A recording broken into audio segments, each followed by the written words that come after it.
Bom dia, bem-vindos ao Informação em Pessoa. O suporte biodegradável foi um projeto inovador desenvolvido pela professora Fernanda Viana. Motivada por questões ambientais e pelo facto de pertencer ao meio publicitário, decidiu criar uma alternativa ao uso do PVC. Fernanda Viana, professora na Universidade Fernando Pessoa, começou a desenvolver um projeto inovador designado por suporte publicitário biodegradável com efeitos camaleónicos. O suporte, por ser biodegradável, significa que ele decompõe-se por micro-organismos presentes no solo, por compostagem caseira. Portanto, o suporte foi testado em laboratório e depois, mais tarde, em compostagem caseira para verificar o seu estado de biodegradação. Numa altura em que o PVC é muito utilizado em outdoors, poucos são os que conhecem os efeitos nefastos para a saúde e para o ambiente. É muito prejudicial ao ambiente, desde a sua produção até o seu fim de vida, porque ele vai para a deposição em aterro, acabando por entrar no ciclo de vida atual, no ciclo do nosso ciclo de vida, acabando por influenciar negativamente e prejudicar a nossa saúde. O incumprimento da legislação também foi uma grande motivação para o desenvolvimento da ideia. Eu verifiquei na legislação que era proibida a utilização de suportes não biodegradáveis para publicidade e propaganda política. Como tal, há uma lacuna, não é? Portanto, não existindo um suporte, eu senti a necessidade de desenvolver um suporte, até porque a minha formação base é engenharia publicitária, portanto, eu estou associada sempre à publicidade. Além de ser biodegradável, este suporte conta também com o uso de tintas que lhe conferem efeitos camaleónicos. Nós resolvemos, para além de desenvolver o suporte biodegradável, aplicar-lhe alguma tecnologia, alguma inovação que permitisse maximizar o espaço publicitário nesse suporte. Ou seja, nós conseguimos, através de tintas que mudam de cor, conseguimos garantir que no mesmo espaço publicitário, portanto, na mesma zona do outdoor, neste caso, de um cartaz de rua, que a mensagem altere. Segundo Fernanda Viana, grandes marcas desenvolvem produtos que se auto-intitulam de biodegradáveis quando na realidade não o são. Aquilo que eu verifiquei é que, de facto, há suportes que se intitulam biodegradáveis, nomeadamente nos Estados Unidos. Há pelo menos esse suporte intitula-se biodegradável, dizendo que realmente se decompõe por micro-organismos, por ação dos micro-organismos. O que acontece é que ele não se decompõe. O projeto encontra-se neste momento a aguardar a aprovação da patente. Trata-se de um processo muito demorado. Isto porquê? Porque demora cerca de 2 anos a conseguir-se realmente a patente. Nós iniciamos com um pedido provisório antes da defesa do doutoramento para assegurar a novidade, evitando assim que alguém dissesse que já foi defendido, já foi tornado público e como tal não pode ser considerado para o pedido de patente. No entanto, já existem empresas interessadas em serem as primeiras a utilizar este suporte biodegradável. O Laboratório da Expressão Facial e da Emoção é um projeto já com 10 anos de existência e tem várias investigações em curso, mas, neste momento, estão a dar especial atenção à investigação sobre o sorriso no feto. O FILEB, Laboratório de Expressão Facial e de Emoção, comemora este ano 10 anos de existência. Este laboratório, da Universidade Fernando Pessoa, está sediado no seu polo de saúde, no Porto. Como o próprio nome indica, nós estudamos a face humana, que é a parte que mais mostramos durante a vida. O professor Freitas Magalhães, responsável pelo FILEB, acredita que a ciência só faz sentido quando partilhada e explicou-nos em que consiste este projeto. Apesar de ser aparentemente fácil estudar a face humana, este estudo é, na verdade, bastante complexo, utilizando vários mecanismos da análise da expressão facial. Há algumas áreas que eu considero importantes. Por exemplo, a área clínica, a área forense ou criminal, a área organizacional e também uma das áreas que hoje em dia está muito em voga e que tem a ver com a segurança. Esta investigação aplica-se em todas as áreas, nomeadamente no controle da segurança, onde a análise da expressão facial tem um papel importante, como, por exemplo, em caso de interrogatório policial ou judicial.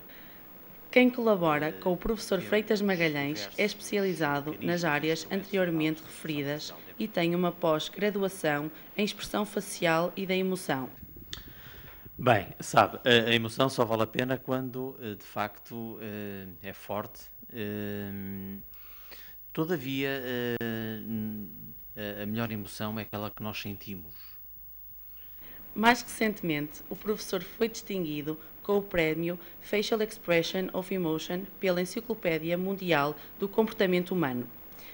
Sendo os únicos portugueses distinguidos pela enciclopédia, o orgulho e apoio entre os colaboradores do laboratório não podia ser maior.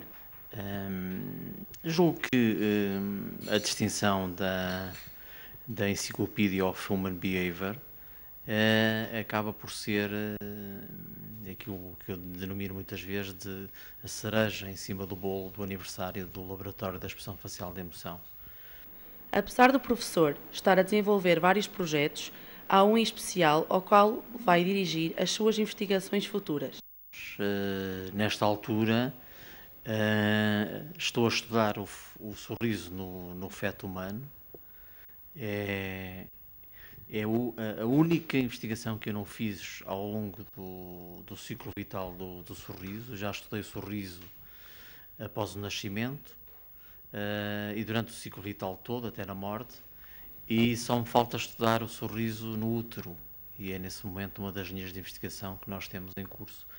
Mas aproveito até para vos dar uma notícia que é importante. A partir do próximo ano, nós vamos iniciar um projeto de 10 anos, durante o qual vamos estudar a face dos portugueses.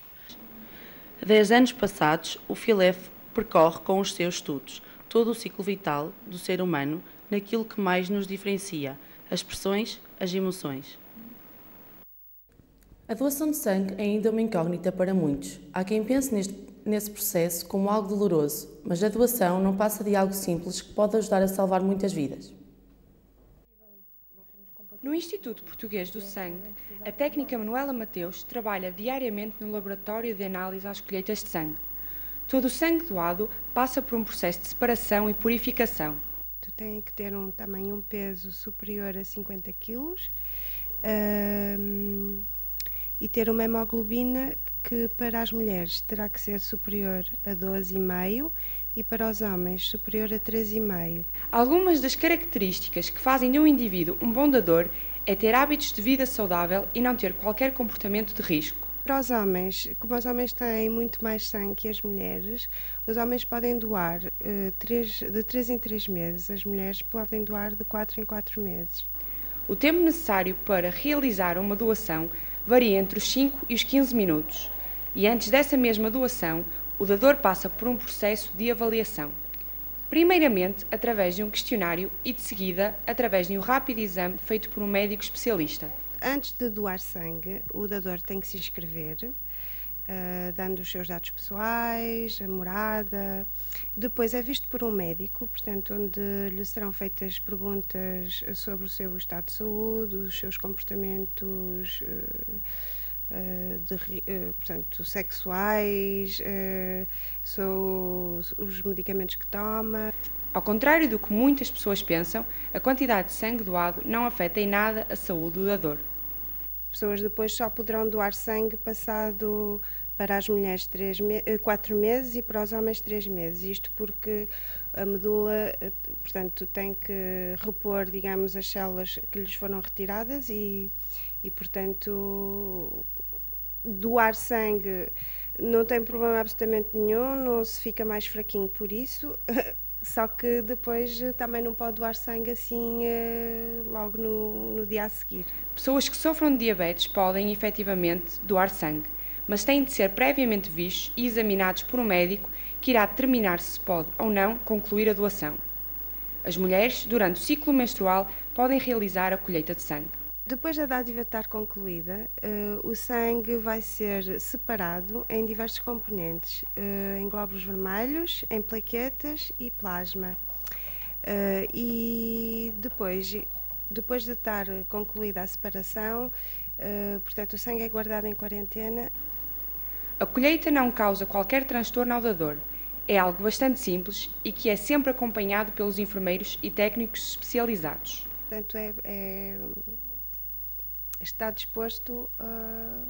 está disponível para ser doado a um potencial utente que precise.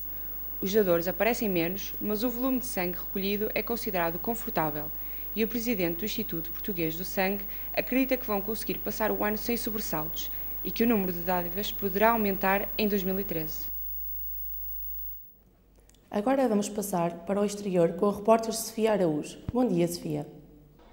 Bom dia, Daniela. Estamos aqui com a professora Ana Gabriela, dadora de sangue. Bom dia, professora. O que a levou a querer ser dadora de sangue? Essencialmente, o poder servir para salvar uma vida em risco. A ideia de ver um bloco de urgências, um acidente brutal, ou então alguém que simplesmente está acamado e precisa de uma transfusão na cirurgia. Acho que é sempre importante poder ajudar os outros, mesmo de forma anónima. E há quantos anos é que contribui para o banco de sangue? Não sei precisar, mas pelo menos há 10 anos. Já sentiu algum tipo de desconforto ou mal-estar após a doação? Não, de maneira nenhuma. É perfeitamente tranquilo. É como se fosse tirar sangue para uma análise, mas um bocadinho mais tempo. Como já deve ter ouvido, o número de dadores tem vindo a aumentar, peço desculpa, a diminuir. Na sua opinião, pensa que as pessoas ainda têm receio de doar sangue ou a informação é que ainda é um pouco escassa? Eu penso que tem um bocadinho a ver com as duas coisas. Parece-me que a sociedade começa a ficar, ou está um pouco desumanizada, ou seja, a ideia da prestação do outro, do ser, não está tão enraizado no cotidiano, cada vez mais veloz, não é? E, por outro lado, as campanhas para ser dador de sangue e da importância de dar o sangue têm diminuindo, portanto, são dois fatores que confluem para essa diminuição de dadores. Muito obrigada, professora. Daqui é tudo, Daniela. Passo a emissão. Obrigada, Sofia. A cidade do Porto não ficou indiferente a esta época natalícia e uma das formas de assinalar foi introduzir uma pista de gelo na Praça da Batalha, um acontecimento que despertou reações diferentes por parte dos habitantes. Através da Porto Lazer, a Câmara Municipal do Porto marcou esta época natalícia com a inauguração de uma pista de gelo na Praça da Batalha. Acho bem para puxar pessoas para o Porto, para conhecer no Porto e tudo, acho bem. Procuramos saber a opinião tanto de habitantes locais como de pessoas que vieram de fora para experimentar a pista. São muito interessantes, gosto muito. Vim no ano passado e é muito fixe. Para além de falarmos com pessoas que frequentaram a pista, falamos também com comerciantes do espaço envolvente para perceber se houve alguma influência nas vendas. Não, é quase igual. Está praticamente igual. Para a cidade do Porto, sim. Em termos de comércio, penso que não teve grande influência. A opinião geral indica que este tipo de iniciativas são vantajosas para atrair mais pessoas para a Baixa do Porto, mesmo que isso não influencie muito o comércio local. Eu acho bem, traz muito movimento aqui à Batalha, que normalmente as pessoas vão até à Santa Catarina, depois já não vêm mais para a Batalha. E traz bastante movimento que puxa as pessoas a virem até à Batalha. Trouxe mais pessoas à Baixa para a pista de gelo, mas não para o comércio envolvente. Há comerciantes que não têm uma opinião tão positiva, pois a pista não trouxe o movimento desejado, mas não quiseram prestar declarações. É tudo por hoje. Bom dia.